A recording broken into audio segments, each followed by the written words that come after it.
और मंदिर में जाओ तो घर की बातें नहीं लगानी। लोग क्या करते हैं, भगवान शंकर को जल भी देते रहते हैं, कहते आज तुम्हारे घर में क्या बना है, अरे आलू तो बहुत महंगा हो गया, फलानी सब्जी बहुत महंगी हो गई है, ऐसे ऐसे नहीं।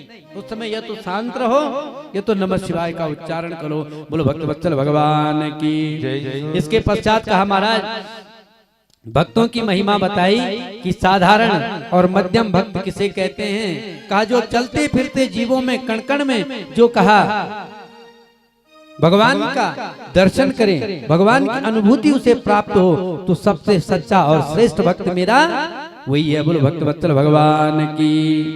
इसके पश्चात महाराज कहा कि संसार के बारे में कहा कि संसार कैसा है। संसार बूढ़ा बैल देखा आपने?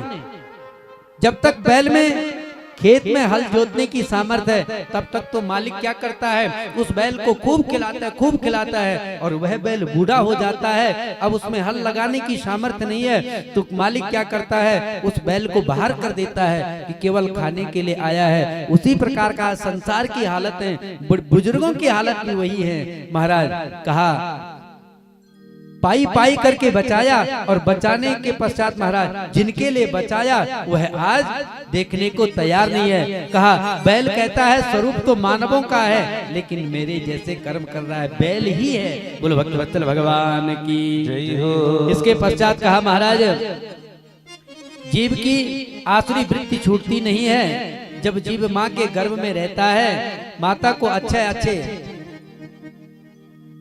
अच्छा उस समय दृश्य देखना चाहिए, वाणी को वाणी से अच्छे शब्दों का प्रयोग करना चाहिए। जैसे ही महाराज बालक का इस धराधाम पर जन्म होता है और धराधाम पर जन्म होने के पश्चात अपने अपने कर्म करने के पश्चात शरीर छूट जाता है, तो कहा उसी प्रकार यह संसार है, जैसे दिखता है वैसे है नहीं। जब हम रात्रि में सोते हैं स्वप्न दिखता है, तो महाराज हम सोए थे खटिया पे, लेकिन लगता है कि हम हाथी पर सोने के हाथी पर हम लोग बैठे हैं, नींद खुलती है वह स्वप्न है।